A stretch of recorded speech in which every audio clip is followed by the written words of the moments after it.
नमस्कार, आप देख रहे हैं IBC 24 और मैं हूं आपके साथ विजेंद्र पांडे। हमारी इस विशेष प्रस्तुति में आपका बहुत बहुत स्वागत है। गोस्वामी तुलसीदास जी श्री रामचरितमानस में लिखते हैं, राम ही केवल प्रेम प्यारा, जान ले जो जान निहारा। यानी जो जानना चाहता है वो जान ले कि प्रभु राम को सिर्फ और सिर्फ प्रेम प्रिय है। इस बात का सबसे बड़ा प्रतीक आप बुंदेलखंड की अयोध्या में देख सकते हैं।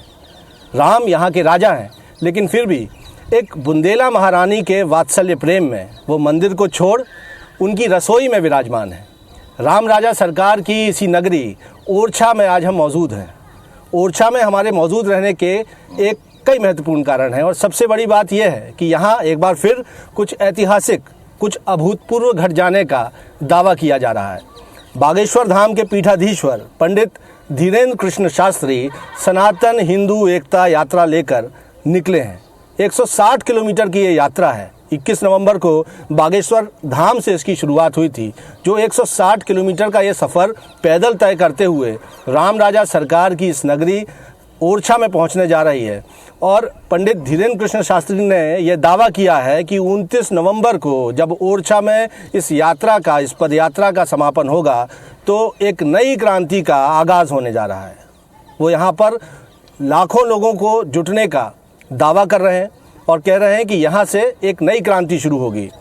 इस यात्रा का मकसद हिंदू समाज को भेदभाव की भावना से निकालकर, ऊंच नीच की भावना से निकालकर एकजुट करने का दावा किया जा रहा है। यात्रा में सुनाम धन्य साधु संतों के अलावा राजनीतिक लोग भी शामिल हो रहे हैं और हम कहें कि ये सनातन हिंदू एकता यात्रा का जो नज़ारा पेश हो रहा है वो कई मायनों में अनोखा है या अभूतपूर्व है। साधु संत ने इतनी बड़ी यात्रा हिंदू समाज को एकजुट करने के लिए की हो, इसका उल्लेख ज़्यादा मिलता नहीं है। और जिस तरह से ये कारवां आगे बढ़ रहा है, इसमें शामिल होने वाले लोगों की तादाद भी बढ़ती जा रही है और ये दावा किया जा रहा है कि एक नई क्रांति का सूत्रपात इस यात्रा के ओरछा पहुंचने पर होने जा रहा है। तो आज इसीलिए इस यात्रा का चूंकि ओरछा में समापन होना है, तो इसीलिए आज हम राम राजा सरकार की ओरछा में, नगरी ओरछा में बैठे हुए हैं और यहाँ हमारे साथ विशेष अतिथि जुड़ेंगे। उनसे हम चर्चा करेंगे कि आखिर इस सनातन हिंदू एकता पदयात्रा के लिए ओरछा को ही क्यों चुना गया और इस यात्रा से समाज पर अभी क्या बदलाव आ रहा है। तो बागेश्वर धाम के पीठाधीश्वर पंडित धीरेन्द्र कृष्ण शास्त्री हिंदुओं को एकजुट करने का नारा देकर इस पदयात्रा पर लगातार चल रहे हैं। उनके साथ जुड़ने वाले लोगों की तादाद भी बढ़ती जा रही है और संदेश देने की कोशिश की जा रही है कि अगर हिंदू एकजुट नहीं हुआ तो इसका अंजाम बहुत बुरा होगा। बार बार पाकिस्तान का, अफगानिस्तान का, बांग्लादेश जैसे हालातों का हवाला दिया जा रहा है। जो लोग इससे जुड़ रहे हैं वो भी ऐसी ही कुछ बात कह रहे हैं। तो इस पर हम चर्चा करेंगे कि आखिर इस सनातन हिंदू एकता यात्रा की ज़रूरत क्यों महसूस हुई और ज़रूरत थी, तो आखिर इस यात्रा को किस तरह आगे बढ़ाया जाएगा और ख़ास तौर पर इसका प्रभाव समाज पर और देश पर क्या पड़ने जा रहा है। क्या हिंदुओं को जगाना, तथा कथित तौर पर जगाना इतना आवश्यक था और आवश्यक था, तो इसके क्या परिणाम होने जा रहे हैं और ये क्या इस यात्रा से सिर्फ कट्टरता को बढ़ावा मिलेगा या हिंदू समाज एक समरसता की दिशा में आगे बढ़ेगा। इस चर्चा में शामिल होने के लिए मैं आपको बता दूं कि ओरछा के कंचना घाट में हम मौजूद हैं। बेतवा नदी का ये बेहद सुंदर घाट है। मेरे पीछे धार्मिक नगरी अयोध्या की सांस्कृतिक धरोहरें भी आपको नज़र आ रही होंगी और मेरे साथ यहाँ पर ख़ास अतिथि इस वक्त जुड़े हुए हैं। उनका परिचय मैं सबसे पहले करवा दूं। मेरे साथ जुड़े हुए हैं धर्माचार्य राघवेंद्र जी महाराज, जो प्रसिद्ध धर्माचार्य हैं, कथावाचक भी हैं। हमारे साथ जुड़े हुए हैं आचार्य रामकृष्ण मिश्र जी, जो विचारक भी हैं और प्राचार्य हैं। श्री राम राजा संस्कृत महाविद्यालय ओरछा के ये पूर्व प्राचार्य हैं। हमारे साथ अनुराग शर्मा जी जुड़े हुए हैं, जो भारतीय जनता पार्टी के नेता हैं। मेरे साथ आप दाईं ओर देखेंगे कि रणवीर सिंह राजावत सिंह साहब जुड़े हुए हैं, जो कि कांग्रेस पार्टी के नेता हैं।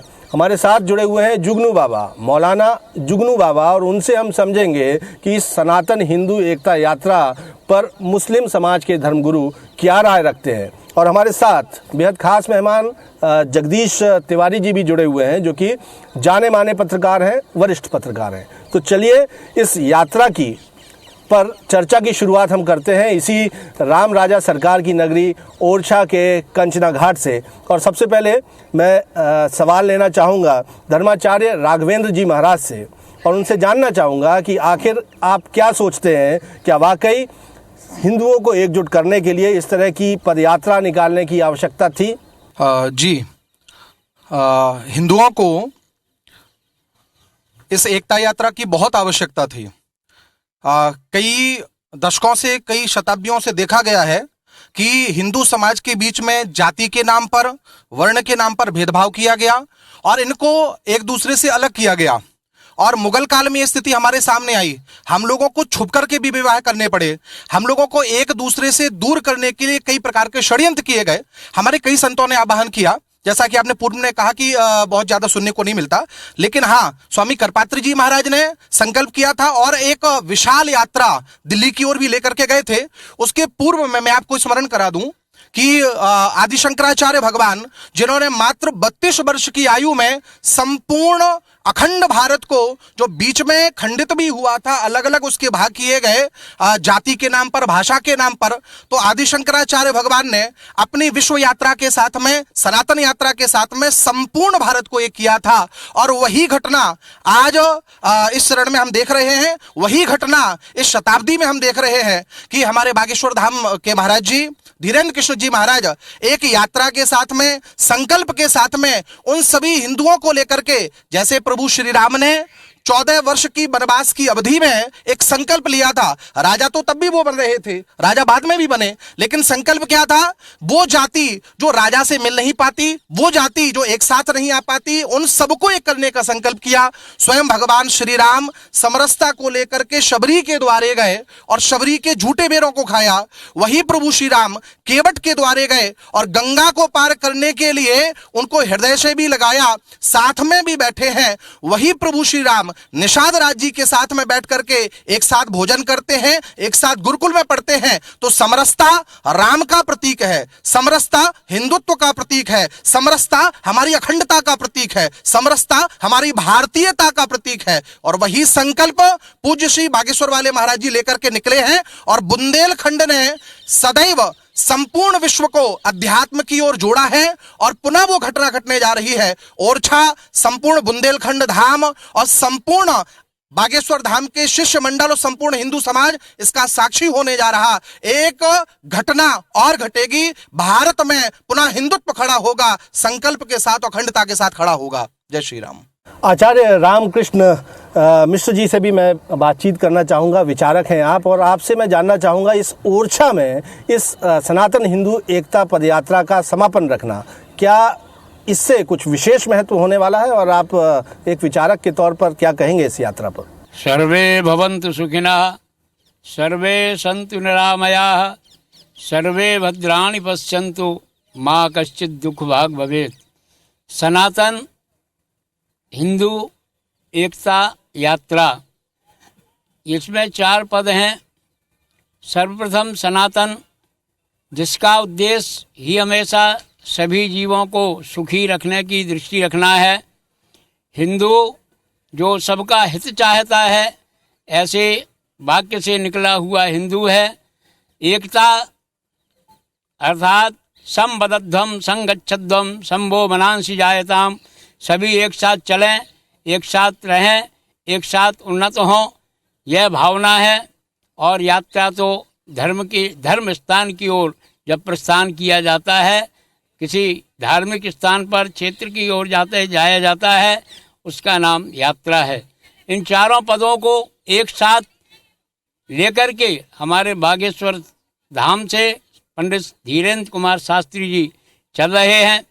निश्चित ही यह शांति यात्रा है और इसे क्रांति यात्रा भी कहा जा सकता है, क्योंकि जब बादे बादे जायते शब्द बोधा, बिना मंथन के कोई कुछ उपलब्धता नहीं होती है, तो निश्चित ही मंथन आवश्यक है।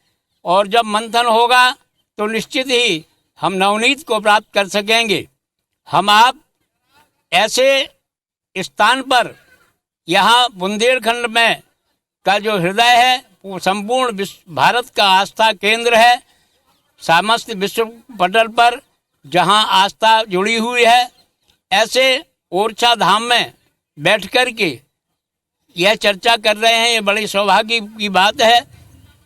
यहाँ बागेश्वर धाम हनुमत स्थान से यात्रा चल कर के ओरछा धाम में विराम न होना, समापन न होना, यही नहीं कहा जा सकता कि यहाँ समाप्त हो जाएगी।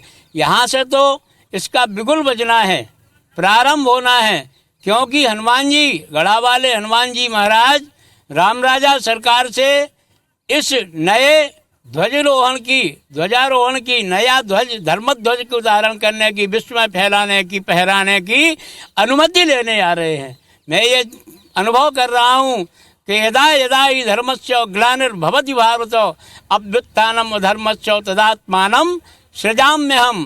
तो निश्चित ही हनुमान जी महाराज राम जी का आदेश लेकर के वह बीड़ा जो हम आप सभी सामान्य लोग चापते हैं, यहाँ राम राजा के यहाँ बीड़ा दिया जाता है, और बीड़ा उस बात का दिया जाता है कि हम धर्म की रक्षा करेंगे, हम धर्म के लिए आगे बढ़ेंगे, हम धर्म के लिए अपने प्राणों तक को निछावर कर देंगे।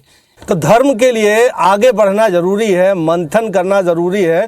और रामकृष्ण मिश्र जी आचार्य हैं, वो कह रहे हैं कि बागेश्वर धाम से ये यात्रा जब राजा राम के दरबार पर पहुंचेगी तो अनुमति ली जाएगी एक नई क्रांति के सूत्रपात की। हमारे साथ मौलाना जुगनू बाबा जुड़े हुए हैं, उनसे चर्चा आवश्यक है, उनसे हम बातचीत ज़रूर करेंगे।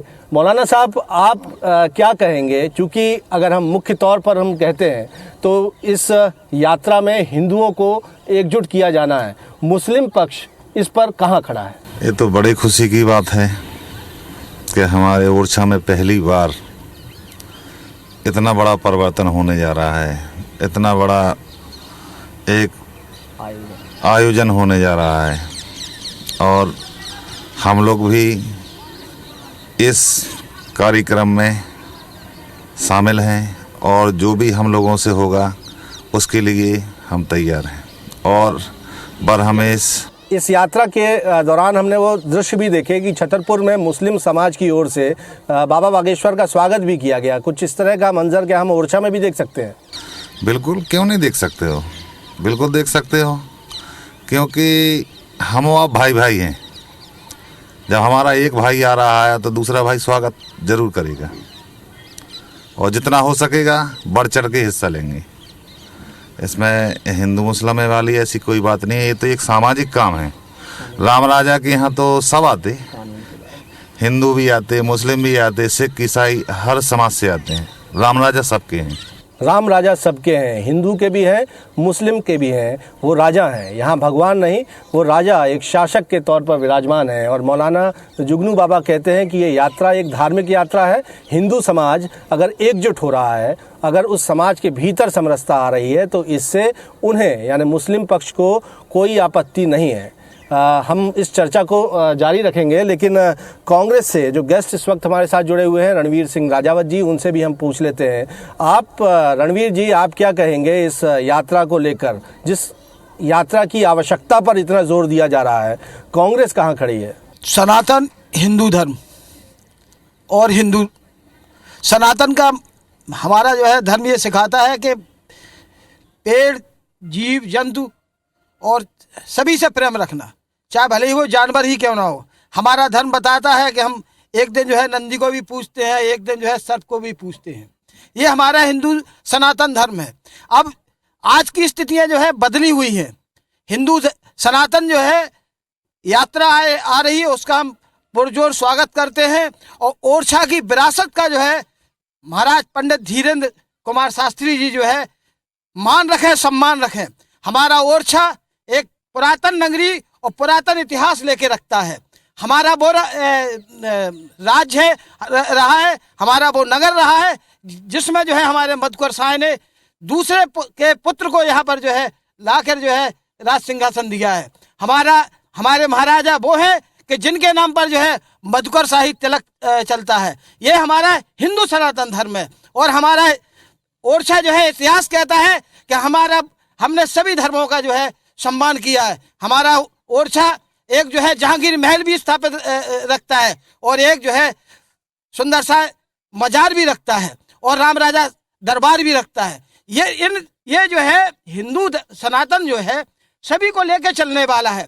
स्वागत है धीरेन्द्र शास्त्री जी का कि वो ओरछा में आए और ओरछा के अनुसार और इस यात्रा को जो है आगे बढ़ाए। हम लोगों की जो है शुभकामना है। राणावत जी, आप इस यात्रा का और पंडित धीरेन्द्र कृष्ण शास्त्री का यहाँ ओरछा में स्वागत तो कर रहे हैं, लेकिन आपने भी सुना होगा कांग्रेस के कई नेताओं की ओर से यात्रा को लेकर बयान भी दिए गए। ये भी कहा गया अगर ये यात्रा इस तरह से आगे बढ़ेगी तो कहीं ना कहीं एक इस यात्रा की वजह से सद्भाव बिगड़ने की आशंका है। सिद्धारमैया जी का बयान भी आपने सुना होगा। जी सुना है, वो इसीलिए मैंने कहा है हिंदू सनातन, हिंदू सनातन, हिंदू और हिंदुत्व में भी जो है परिवर्तन है। कुछ लोग जो है हिंदुओं के नाम से सिर्फ जो है राम के नाम पर जो है सिर्फ वोट पे की आधार पर राजनीति करते हैं, जबकि जो है उनके जो है आचरण पर, उनके आदर्शों पर नहीं चलना चाहते। हमारे श्री रामचंद्र जी ने भील के जो है झूठे बेर खाए, शिवरी के निषाद को गले लगाया, केवट जी को गले लगाया। ये जो है हमारी हिंदू सनातन परंपरा है। ये सनातन परंपरा है, लेकिन सवाल मेरा ये था कि कांग्रेस के कुछ नेता जो कि आपकी पार्टी के ही पदाधिकारी हैं, उनकी ओर से सवाल इस यात्रा पर उठाए जा रहे हैं। मैं वही कहना चाह रहा हूँ, जब उस यात्रा में जो है हिंदुत्व वाले जो है, जो कथाकथित हिंदुत्व है, वो उन लोगों का समावेश हो जाता है, तो वो इस तरह के जो है नारे लगाते हैं, अनाप शनाप जो है जिन्हें नहीं लगाना चाहिए, कटेंगे फटेंगे, इस तरह के नारों का से बहिष्कार करना चाहिए। और धीरेन्द्र शास्त्री जी को उस यात्रा पर जो है गौर करना चाहिए कि ऐसे असामाजिक तत्वों को जो है उस यात्रा से दूर रखें, तभी उनका जो है ये प्रयास सार्थक होगा। अन्यथा जो है कोई औचित्य नहीं है। इस तरह की यात्राएं तो जो है फिर निकलती रहेगी और डूबती रहेंगी। यदि सत्य बड़ी बात राणावत जी कर रहे हैं। मैं जगदीश तिवारी जी के पास जाऊंगा, वरिष्ठ पत्रकार हैं, लेकिन एक छोटा सा कमेंट में धर्माचार्य राघवेंद्र जी महाराज से भी लेना चाहूंगा। और बीजेपी की ओर से हमारे एक गेस्ट भी जुड़े हुए हैं, अनुराग शर्मा जी, आपके पास भी आऊंगा। लेकिन राघवेंद्र जी, आपसे संक्षेप में ये बात लेना चाहूंगा। दो हिंदुत्व की बात की जा रही है। एक हिंदुत्व वो है जो सबको सनातनी परंपरा के तहत साथ में लेकर चलना चाहता है, और एक हिंदुत्व जिसका जिक्र कर रहे हैं राणावत जी, वो उग्रता है। जी बिल्कुल, जैसा कि अभी कांग्रेस के प्रवक्ता जी ने बोला भी है, लेकिन ये कांग्रेस पार्टी वो है जो राम के लिए कितने प्रश्न चिन्ह लगाती है। ये कांग्रेस पार्टी वो है जो राम मंदिर के विरोध में अपने कई वकीलों को खड़ा करती है। ये कांग्रेस पार्टी वो है जो राम के अस्तित्व को नकारती है। ये कांग्रेस पार्टी वो है जो राम सेतु को तोड़ने की बात करती है। ये कांग्रेस पार्टी वो है जिसने भारत माता को डायन भी कह दिया। ये कांग्रेस पार्टी वो है जिसके राष्ट्रीय अध्यक्ष कहते हैं भारत माता नाम की कोई स्वरूप है ही नहीं। ये कांग्रेस पार्टी वो है। तो आप समझ लीजिए, कांग्रेस पार्टी जहां हिंदुत्व पे ऐसी दृष्टिकोण रखती है। अब रही बात हिंदुत्व का एक उग्र स्वरूप, तो हिंदुत्व का बड़ा शांतिप्रिय स्वरूप है। हम गंगा को भी मां मानते हैं, हम वृक्ष को भी तुलसी के रूप में मां मानते हैं, हम नीम को भी मां मानते हैं। तो हमारा उद्देश्य सर्वे भवन्तु सुखिनः, जैसे आचार्य जी ने हमारे कहा था, और ध्येय केवल एक है। रही बात इन्होंने ये कहा कि कटेंगे बटेंगे जैसे नारे, तो बिल्कुल सत्य है। हम जब जब बटे हैं तब तब कटे हैं। 100 साल में 42 टुकड़े अखंड भारत के हुए हैं। किसके कारण? हम कटे और बटे। 100 साल में अफगान हमसे दूर हुआ, 100 साल में पाकिस्तान हमसे दूर हुआ, 100 साल में बांग्ला दूर हुआ, 100 साल में भूटान दूर हुआ, 100 साल में तिब्बत जैसे हमारे एक विशेष जो भाग थे उनको अलग कर दिया गया। हम जब जब बटे हैं तब तब कटे हैं, और इसलिए हिंदुत्व का एक नारा है, हम सबको लेकर के आएंगे और अखंड भारत बनाएंगे। इसलिए बटेंगे कटेंगे ये एक संकल्पित नारा है, और समस्त हिंदू समाज को जागरूक होना पड़ेगा। ना हम बटेंगे और ना अब हम कटेंगे। अनुराग शर्मा जी से भी मैं बातचीत करना चाहूँगा, भारतीय जनता पार्टी के नेता हैं। और अनुराग जी, आपसे सीधा सवाल मेरा ये है कि ये बात बार बार कही जा रही है कि कहीं ना कहीं ये बीजेपी के हिडन एजेंडे पर भी कुछ धार्मिक कार्य हो रहे हैं। ये बात कौन कह रहा है ये भी मैं आपको बताऊंगा। चर्चा लगातार हमारी जारी है, लेकिन अनुराग जी, इस सवाल का मैं जवाब चाहूँगा आपसे। देखिए, गैर राजनीतिक यात्रा है। सभी धर्मों के लोग, जैसा आपने अभी भाई को सुना है, वो भी इसका स्वागत कर रहे हैं। चाहे हमारे मुस्लिम भाई हो, हिंदुओं में एकता रखने के लिए, मतलब जो जाति वर्ण के नाम पे ना बटें, इसलिए एक हो सभी, सर्वधर्म समभाव, सबका साथ सबका विकास। इसमें ना तो कोई ये राजनीतिक यात्रा है, इसमें हजारों लाखों लोग जिनका राजनीति से कोई मतलब भी नहीं है, वो बढ़ चढ़ कर यात्रा में हिस्सा ले रहे हैं और यात्रा का स्वागत कर रहे हैं। लेकिन इनमें शामिल होने वाले में बीजेपी के बड़े नेताओं की संख्या ज्यादा है। नहीं तो क्या कोई मैसेज है आपकी ओर से? आप लोगों को? इसमें सभी जात पार्टियों के लोग शामिल हो रहे हैं, इसमें कोई भाजपा का नहीं है ये, क्योंकि भाजपा के लोग भी सभी शामिल होने का अधिकार है। हमारे कांग्रेस भाई भी इसमें शामिल हो, उनको किसने रोक रखा है? लेकिन अगर इस तरह की कोई विरोधी मानसिकता आप लोग रखना चाहते हैं तो आपका व्यक्तिगत विषय है। वैसे गैर राजनीतिक यात्रा है, इसमें किसी तरह की कोई राजनीति नहीं है, ना इसमें भाजपा का किसी तरह का कोई मतलब है। हाँ, यह सर्वधर्म समभाव वाली यात्रा है जिसमें सभी बढ़ चढ़ का हिस्सा लें और इस यात्रा का स्वागत करें। यात्रा का स्वागत सभी करें। हालांकि पूर्व मंत्री कांग्रेस पार्टी के नेता जयवर्धन सिंह कुछ समय के लिए इस यात्रा में ज़रूर शामिल हुए, लेकिन हम समग्र तौर पर देखते हैं तो उन्हें छोड़ दिया जाए तो बहुत बड़े कोई नेता कांग्रेस पार्टी के नज़र नहीं आए। लेकिन बीजेपी के प्रदेश भाजपा अध्यक्ष वीडी शर्मा हो या हैदराबाद से आने वाले बीजेपी के फायर ब्रांड विधायक टी राजा हों, ऐसे कई बड़े चेहरे इस यात्रा में। इस मामले पर सिर्फ धर्म के तौर पर यह यात्रा हो रही है कि आप इसके भीतर कुछ राजनीति भी है, हम समझने की कोशिश करेंगे। जगदीश तिवारी जी हमारे साथ हैं, वरिष्ठ पत्रकार हैं। आपका नजरिया जगदीश जी क्या कहेंगे इस यात्रा को लेकर जो आप चर्चा सुन रहे हैं? जय सिया राम। यह यात्रा निश्चित तौर पर अगर धार्मिक होती तो सारे हिंदू इकट्ठे होते। हिंदू माने देश में रहने वाला हर व्यक्ति हिंदू है। आज जो देश में मुसलमान है वो सब कन्वर्टेड हिंदू ही हैं, वो सब शामिल होते। लेकिन सबसे बड़ी सवाल आता है मानवता का। इसमें मानवता का क्या अंश दिख रहा है, ये एक देखने वाला मामला है। दूसरी बात, सबसे बड़ी बात यह है कि धीरेन्द्र शास्त्री जी की यात्रा में जो आपने खुद कहा और भी लोग कहा कि भाजपा ने ये आयोजन किया है इसलिए ये विवादित हुई है। हिंदू धर्म को विवादित होना दुर्भाग्यपूर्ण है। हम सभी हिंदू हैं, हिंदू का कोई वो नहीं होता है। एक्चुअल हम आर्य थे और अनार्य थे। अनार्य के बाद जो अनार्यों ने हिंदू धर्म का विरोध, मतलब आर्यों का विरोध किया था, और आर्यों के बाद सनातन धर्म शुरू हुआ। हिंदू कुछ है थोड़ी, कोई शब्द नया है। हिंदू 100-200 साल पुराना शब्द है। हिंदू हम लोग बांट दिए गए हैं। सिंधु घाटी की सभ्यता, ईरान के लोग सिंधु को उनको हर आ को हा बोलते हैं, इसलिए हिंदू हो गया। सिंधु के बाद रहने वाला। लेकिन तिवारी जी, अगर वर्तमान परिप्रेक्ष्य में बात की जाए तो सनातन हिंदू एकता यात्रा की कितनी आवश्यकता थी आपके नजरिए से? मैं वही कह रहा हूँ कि अगर वही मानवता की एकता वाला मामला अगर होता, सनातनी एकता वाला मामला होता, तो निश्चित तौर पर वो स्वागत है। ये यात्रा भी है, इस यात्रा का भी स्वागत किया जाना चाहिए। लेकिन इसमें राजनीति का पुट होते हुए हिंदू को बांट देती है, इसलिए इस यात्रा का जो उद्देश्य है वह पूर्णतः शुद्ध नहीं है। राजनीतिक उद्देश्य आपको लगता है? जी हाँ, बिल्कुल लगता है, क्योंकि उसमें सारे, जैसे हमारे निवाड़ी जिले से ही, हमारे निवाड़ी जिले के सारे भाजपा नेता यहाँ आ रहे हैं, वो इसको आयोजन करेंगे। यहाँ जो कार्ड वार्ड बटे हैं या न्योते जो दिए गए हैं वो सब हिंदू, मतलब तथाकथित हिंदुओं को दिए गए हैं। ये सारी बातें अगर होती, क्योंकि इतना बड़ा उद्देश्य को इतना छोटा राजनीतिक तौर पर भी किया जा सकता है, और राजनीतिक तौर पर होने से यह यात्रा विवादित रही है। खुद कल हम सुन रहे थे कुछ बातें, धीरेन्द्र शास्त्री जी पर 155 के तहत मुकदमा हुआ था। भारतीय संविधान में धारा 155 है। उस धारा के अंतर्गत आप अगर अंधविश्वास कहीं फैलाते हैं तो वो होना। तो सबसे इन मामलों को सारे को समापन होते हुए अगर यात्रा करती तो ये बड़ा उद्देश्य है राम राजा के यहाँ आने का, बड़ा वो है। अगर इसमें सारी शुद्धता होती, सारी ईमानदारी होती, तो यह यात्रा स्वागतीय है, और अब भी स्वागतीय है, चाहे उसका स्वरूप कुछ भी हो। स्वरूप कुछ भी हो। देखिए, सवाल भी खड़े किए जा रहे हैं, और मैं जानना चाहूँगा, अनुराग शर्मा जी, इशारा आपकी तरफ है कि कहीं ना कहीं जो आरोप लगाया जा रहा है कि जो पिच है वो तो भाजपा की पिच है। देखिए, मैंने कहा ना पहले, यह गैर राजनीतिक आयोजन है। अब सभी को अपने अपने विचार रखने के लिए स्वतंत्र हैं। अब इसमें सभी, जैसे आप ही ने कहा कि जयवर्धन सिंह जी इसमें शामिल होने जा रहे या हुए थे, तो क्या वो भाजपाई हैं? क्या ऐसे कई कांग्रेसी मित्र हैं जो शामिल होंगे या हो सकते हैं? तो इसमें राजनीतिक बात कहाँ से आ गई?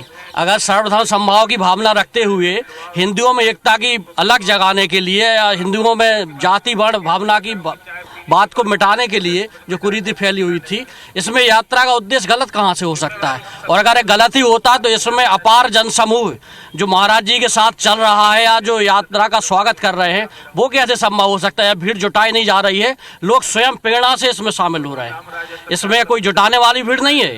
ये अपनी आस्था से लोग इसमें, इस मुद्दे से सहमत होते हुए इसमें सभी धर्मों के लोग शामिल हो रहे हैं।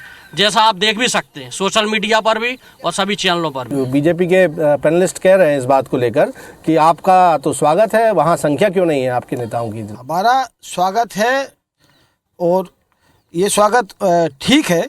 हमारा जो है बार बार इस बात का कहना है कि हिंदू सनातन के हिसाब से जो है यात्रा यदि निकलती है तो स्वागत है, और यदि कथाकथित हिंदू के स्वरूप को लेकर जो है यदि आप चल रहे हैं तो ये गलत है। तो हिंदुस्तान जो है तो हिंदुत्व जो है इकट्ठा नहीं होगा।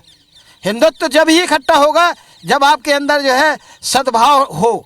सद्भाव सभी के लिए हो, चाहे वो हिंदू, चाहे वो मुस्लिम हो, चाहे वो सिख हो। हमारे हिंदुस्तान में रहने वाला हर नागरिक हिंदुस्तानी है और हर नागरिक हिंदू है।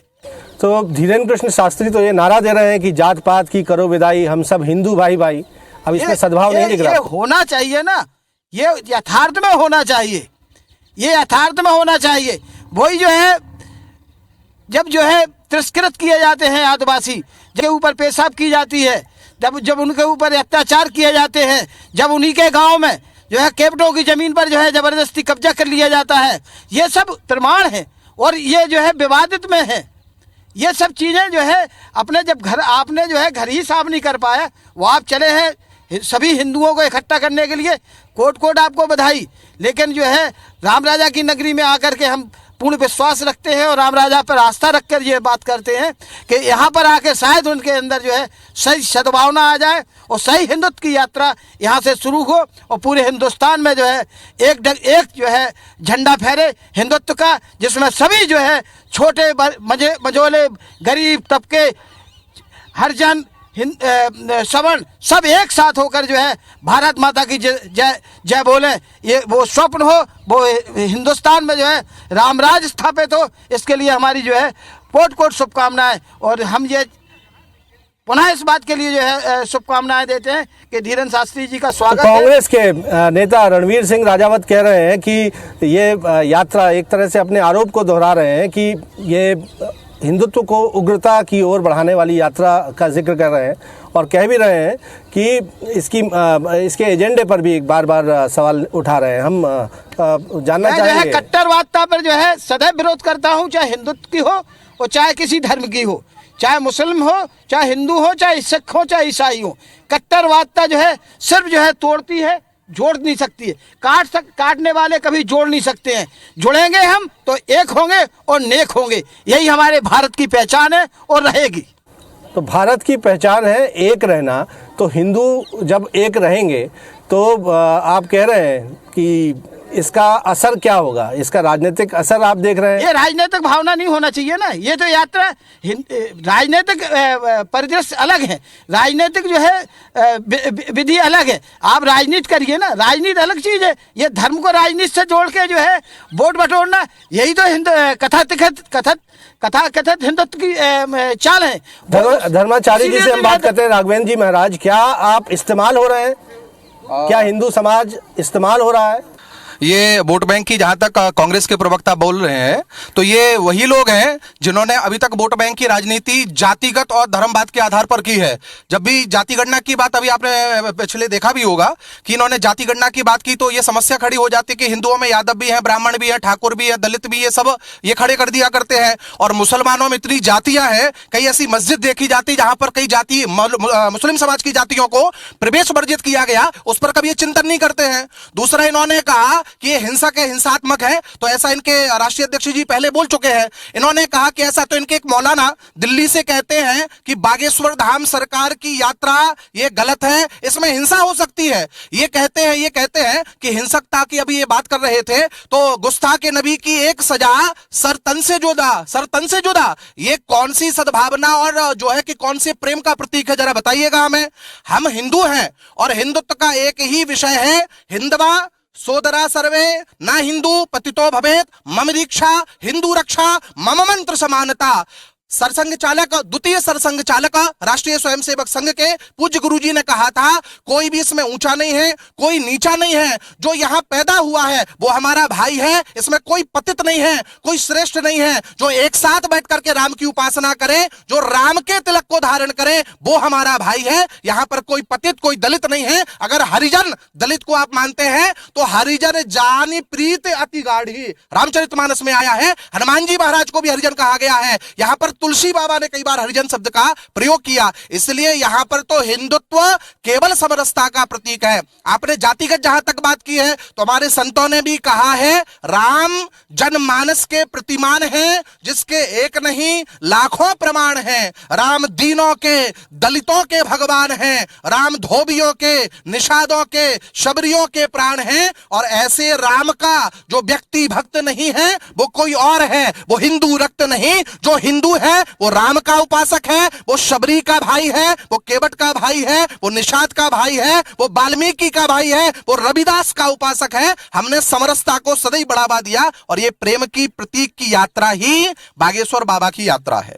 प्रेम के प्रतीक की यात्रा है, ये कह रहे हैं धर्माचार्य राघवेंद्र जी महाराज। लेकिन आचार्य रामकृष्ण मिश्र जी से भी मैं बातचीत करना चाहूँगा।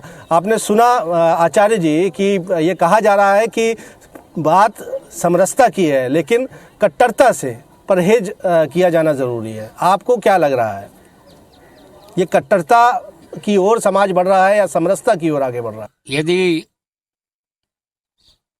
मूलतः जाए तो समरसता एक कट्टरता का ही पर्याय है। जहाँ समरसता नहीं वहाँ कट्टरता नहीं, और जहाँ कट्टरता नहीं वहाँ समरसता नहीं।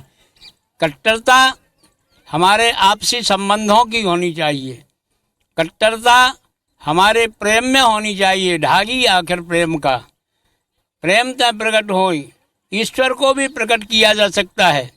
तो कट्टरता एक पक्षीय नहीं होना चाहिए, कट्टरता संबद्धम भाव से होना चाहिए। हम एक साथ चलें, एक साथ चलें। सहना भवतु, क्यों मंत्र कहा गया है? सहना भवतु सहनौ भुनक्तु सह वीर्यम करवावहे तेजस्विनाउ अधीतमस्तु मां विद्विषावहे। हमारे वेद कहते हैं कि विद्वेष न करें, साथ चलें, साथ हमारी रक्षा हो, साथ हमारा बल बढ़े और साथ जीने का प्रयास करें। तो निश्चित ही हम जो सबका साथ, सबका विकास जो भाव है, उसमें कुछ ही जाति का उल्लेख नहीं आता है। हम हिंदू हों, चाहे मुसलमान हों, चाहे सिख हों, चाहे ईसाई हों, लेकिन जो हिंदुस्तान में रहते हैं वो निश्चित ही हिंदुस्तानी है। और वह भाव हम पैदा कर सके सबके अंदर, वह भाव सब में जागृत हो सके, इस बात की इसे कट्टरता माने। और यही कट्टरता हमारे भीतर एक सूत्रता के रूप में हम सबको पिरोएगी। और यही मैं आशा करता हूँ इस यात्रा से कि सभी एक हों और सभी नेक हों। तो कट्टरता अगर हो तो वो प्रेम में कट्टरता हो। एक गहरा विचार, एक बड़ा विचार जो है आचार्य जी ने दिया है। लेकिन मौलाना जुगनू बाबा जी, आपसे भी मैं बातचीत करना चाहूँगा, जिसका जिक्र बार बार हो रहा है। अभी कांग्रेस के भी प्रवक्ता की ओर से इस बात कही गई। इस कट्टरता या समरसता और मुस्लिम समाज, खास तौर पर आपने देखा होगा कि असदुद्दीन ओवैसी, जो कि खुद को मुसलमानों के IMM के वो राष्ट्रीय अध्यक्ष हैं, लेकिन मुसलमानों के नेता खुद को वो बताते हैं। वो लोग उनके नेताओं की ओर से, उनके पार्टी के पदाधिकारियों की ओर से, कुछ मौलानाओं की ओर से भी बयानात आए हैं कि इस तरह की अगर यात्राएं निकलेंगी तो इसका अंजाम देश क्षेत्र में नहीं होगा। आप क्या कहेंगे? देखो, ऐसा है, यात्रा करने से क्या होता है? यात्रा जो निकल रही है, अगर वो एक भाईचारे के हिसाब से निकलेगी तो अभी तो ये छोटी सी यात्रा है। इस ओरछा में 1 फुट जमीन नहीं मिलेगी इंसान को खड़ा होने के लिए, इतनी विशाल यात्रा हो जाएगी। लेकिन अभी मैं सुन रहा था, कटेंगे तो बटेंगे, ये वो फलाना ढकाना। सबसे पहले अगर ये मानसिकता अपनी ख़त्म कर दी जाए ना, तो इस देश में पहली यात्रा होगी ओरछा के अंदर। जैसे कि आप सब हमारे हिंदू भाई आए हैं, एक दावत अगर हम मुसलमानों के लिए बागेश्वर महाराज भेज देते, तो मैं चैलेंज देता हूँ इस बात की कि बागेश्वर धाम से लेकर ओरछा तक इंसानों की लाइन नहीं टूटती। अरे भाई, हम आप एक इंसान हैं,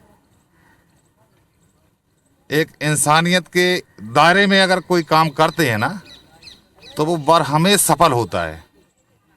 अब मैं ज़्यादा तो नहीं कहना चाहता हूँ। यानी आप कह रहे हैं कि गले लगा लिया जाए तो आप दुगनी खुशी से गले मिलना चाहते हैं, और अगर दावत मिले या जो आमंत्रण मिलता तो ये तादाद कहीं ज़्यादा होती जो स्वागत करती इस यात्रा का। तादाद होती कि आदमी को मुश्किल पड़ जाता कि ये आदमी इतना आया कहाँ से है। क्या हम लोगों की क्या जनसंख्या नहीं है? आप छतरपुर से यहाँ तक ले लो, तो जितनी आपके रैली में आदमी नहीं चल रहे होंगे, उससे ज़्यादा तो हम लोगों के आदमी खड़े मिलते। लेकिन एक बार अगर कह दिया होता कि भाई ये हमारी रैली है, हम आपका सहयोग चाहते हैं, और हम और आप मिलकर एक ऐसा ध्वजा लहराएं कि जो हिंदुस्तान में चर्चित हो। तो भाई एक निवेदन और है कि जो भी यात्रा है संविधान के दायरे में अगर रहेगी तो बहुत अच्छा रहेगा, क्योंकि संविधान के दायरे में जितनी भी रैलियाँ निकली हैं, जितने भी प्रोग्राम हुए हैं, तो वो सक्सेस होते हैं। और बिना संविधान के अगर कोई भी प्रोग्राम होता है तो वो थोड़ा, आप लोग खुद समझते हो। तो संविधान की इज्जत से क्या बाहर जाता दिख रहा है आपको मौलाना साहब? संविधान यानी कि कोई भी ऐसे नारेबाजी ना करे, कोई भी ऐसी कोई अफवाह ना फैलाए, कोई भी ऐसी चर्चा ना करे, और जैसा अपना अभी रैली चली आ रही है उसी हिसाब से रैली आए, और बड़े सुकून के साथ रैली चली आए, ये है। और भाई हम तो महाराज जी को 2 बार स्वागत कर चुके, सो तीसरा फिर करें। 2 बार स्वागत कर चुके हैं, तीसरी बार भी स्वागत करेंगे। मौलाना जुगनू यहाँ पर बोल रहे हैं, जुगनू बाबा, और कह रहे हैं कि गले तो लगाइए, हम आगे बढ़कर गले मिलने तैयार हैं, और एक आमंत्रण तो मिलता। और बड़ी बात उनकी ओर से की गई है। मैं धर्माचार्य राघवेंद्र जी महाराज से ज़रूर बातचीत करूँगा। वो कह रहे हैं कि हिंदुओं को एक करने की बजाय अगर जनता को ही, हिंदू मुस्लिम सिख ईसाई सबको ही एक कर लिया जाए तो ज़्यादा बेहतर होगा इस देश के लिए। इस तरफ कुछ इशारा मौलाना साहब की ओर से किया जा रहा। मौलाना साहब ने ठीक बोला, और हमारे बागेश्वर वाले महाराज जी ऐसे ही हैं। उनके परम मित्र एक मुस्लिम समाज से आते हैं, और जैसा कि आपने शायद कल देखा भी होगा कि छतरपुर में मुस्लिम समाज ने स्वागत किया, तो जो प्रेम को स्थापित करना चाहते वो स्वयं चल करके आएंगे। और हमारे बागेश्वर बाबा तो सदैव कहा करते हैं कि जो हिंदुस्तान में पैदा हुआ है वो हिंदू है, क्योंकि जब ये हज की यात्रा करते हैं तो अपने ऑप्शन में हिंदू ही हिंदुस्तान से लिखा करते हैं। रही बात की स्वागत करने की, गले लगाने की, बिल्कुल हम तैयार हैं, बागेश्वर वाले महाराज जी तैयार है। आप हिंदुत्व में, हिंदू समाज में पुनः घर वापसी कर लीजिएगा। पूरे 30 करोड़ मुसलमानों को हम हृदय से लगाने के लिए तैयार हैं, और हिंदुत्व उनको सिरमौर बनाने के लिए तैयार है। घर वापसी करिए, आइए, हम गले लगाने को तैयार हैं। बाबा का कहना स्वयं है, पधारिए। अब लेकिन आप अगर ये चाहें कि भीड़ हिंसक है, अगर आप ये चाहें कि बागेश्वर बाबा की यात्रा हिंसक भी हो सकती है, हिंसा हो सकती है, मौलानाओं के ये बयान अगर आएंगे तो हम लोगों को स्वयं ये डर लगेगा कि कहीं एक पक्ष आकर के उपद्रव ना कर दे। इससे अच्छा है कि आप दूर ही रहें, और जिनको करना है पुष्प वर्षा करें। हिंदू समाज में जनसंख्या की कमी नहीं है, 100 करोड़ हिंदू हैं, हम ही पर्याप्त है, हमें आवश्यकता नहीं है। धन्यवाद। समरसता सिर्फ आप हिंदू समाज के भीतर देखना चाहते हैं कि देश की जनता के बीच भी देखना चाहते हैं? समरसता हम उनके बीच में देखना चाहते हैं जो समरसता स्वीकार करना चाहते हो। हमारे स्वामी जो है कि महाराष्ट्र में एक महात्मा अगर कोई ऐसी बात कर देते हैं तो सैकड़ों, हजारों, लाखों मुसलमान पूरे जो है कि बॉम्बे को जाम कर देते हैं। लाखों भीड़ जाकर के सर तन से जुदा के नारे लगाया करते हैं। तब समरसता, तब प्रेम नहीं दिखा, तब इनको हिंसा नहीं दिखी। और वही भीड़ अब महाराष्ट्र में किसी महात्मा ने कोई बयान दे दिया जो आपकी ही पुस्तक में लिखा हुआ है, आपकी ही आयतों का वर्णन है, और वही वहां पर कोई घटना घटती है तो छतरपुर, मध्य प्रदेश के छतरपुर में हिंसक होकर के पथराव कर देते हैं, सैकड़ों पुलिस वालों के ऊपर पथराव कर देते हैं, तब ये समरसता, तब ये प्रेम कहा जाता है। और उसी छतरपुर से महाराज जी निकल करके आते हैं, हम स्वागत फिर भी करने को तैयार हैं, क्योंकि हमने सर्वे भवन्तु सुखिना का नारा दिया है। हम गर्दन नहीं कटवाएंगे, गले लगोगे, हम गर्दन कटवाने को तैयार नहीं है, लेकिन आप पुष्प वर्षा करोगे, हिंसा का त्याग करोगे, आतंकवाद का त्याग करोगे, जिहाद का त्याग करोगे, हम गले लगाने को, सिरमौर बनाने को तैयार हैं। ये हिंदुत्व है महाराज। जगदीश तिवारी जी, चर्चा आप सुन रहे हैं। निश्चित तौर पर अपने धर्माचार्य जी ज़्यादा उत्तेजना में जो बातें कह रहे हैं, लेकिन कई बार उनको विश्लेषण की भी आवश्यकता है। अगर कोई बात कुछ कहता है और कोई दूसरा एक होता है तो उस पर अपन को वो नहीं होना चाहिए, हमें अपनी गलती स्वयं देखना चाहिए। हमको जो इतनी बातें कही गई हैं, इनमें कई बातें ऐसे। अब मैं आपसे एक बात इससे इतर पूछता हूं कि सबसे ज़्यादा कत्ल खाने गाय कौन काट रहा है देश में? किनके खुले हुए हैं सबसे ज़्यादा कत्ल खाने? किन नामों से क्या क्या हो रहा है? इन चीज़ों का हमें विश्लेषण भी करना की आवश्यकता है, और हम दूसरे को समझाने से पहले खुद को समझना चाहिए। ओरछा नगरी में जिस समापन का जिक्र किया जा रहा है, इस यात्रा के समापन पर एक नई क्रांति का सूत्रपात होगा। मैं समझना चाहूँगा एक बार राघवेंद्र जी, आपका एक फाइनल कमेंट ले लेता हूँ। इस किस क्रांति का आगाज़ आप लोग करने जा रहे हैं? एकमात्र हिंदुत्व की क्रांति, एकमात्र समरसता की क्रांति। और जैसे कि हमारे पूज्य महाराज जी ने कहा था अभी मिश्रा जी ने, कि यहां से एक और आगाज होगा। ये तो सूक्ष्म यात्रा है, निसंदेह जैसा कि मानवता का वर्णन होता है, तो हमने आपसे पहले कहा संपूर्ण विश्व को पूजने की धारणा मात्र हिंदू समाज में ही है। गंगा से लेकर के वृक्षों तक का सम्मान करना, पूजन करना मात्र हिंदू समाज में ही है। और केवल समरसता का प्रतीक, हम एक साथ बैठ करके एक घाट पर स्नान करें, एक साथ बैठकर एक भोजन में, एक साथ थाली में भोजन करें, ये हमारा उद्देश्य है। हम वाल्मीकि के घर पर लवकुश को जन्म दिया करते हैं, वाल्मीकि के घर पर राम जी अपनी सीता को पहुंचाया करते हैं। हमने समरसता को सदैव स्वीकार किया है, धारण किया है, और उसी को पुनरावृत्ति करने के लिए पुनः यह शंखनाद है। संपूर्ण विश्व एकमात्र हिंदुत्व की शरण में ही शांति का अनुभव करेगा। अगर संपूर्ण विश्व से आतंकवाद मिटाना है, लव जिहाद मिटाना है, लैंड जिहाद मिटाना है, तो केवल हिंदुत्व की शरण में आना पड़ेगा। हमारे 40,000 मंदिरों को तोड़ दिया गया, तब इनको कट्टरता नहीं दिखाई दी, लेकिन एक बार हम पुनः कहना चाहेंगे, हिंदुत्व स्थापित होगा। संपूर्ण जितने भी पंथ मजहब हैं, धर्म की शरण में सुरक्षित भी रहेंगे और प्रेम के साथ रहेंगे। आप हिंदुत्व को स्वीकार करें, संपूर्ण विश्व आनंद को स्वीकार करेगा। जय श्री राम, जय मां भारती। तो बागेश्वर पीठाधीश्वर पंडित धीरेन्द्र कृष्ण शास्त्री की सनातन हिंदू एकता यात्रा जिस तरह से ओरछा की ओर आगे बढ़ रही है, और ये कहा जा रहा है कि इस राजा राम की नगरी ओरछा पहुंचकर एक नई क्रांति का आगाज़ होगा, इन यात्राओं का क्रम और शुरू होगा। हालांकि सभी पक्षों से हमने बातचीत करने की कोशिश की है, उनका विज़न समझने की कोशिश की है, और देखना होगा कि जब ये यात्रा यहाँ पहुँचेगी तो कितना भव्य इसका समापन होता है और इसका असर समाज और देश पर हम किस तरह का देख पाते हैं। फिलहाल ओरछा नगरी से हमारी इस विशेष प्रस्तुति में इतना ही। मुझे और मेरे साथ जुड़े हुए आप सभी अतिथियों को इजाज़त दीजिए। आप सभी अतिथियों का बहुत बहुत धन्यवाद, और आप देखते रहिए IBC 24। नमस्कार।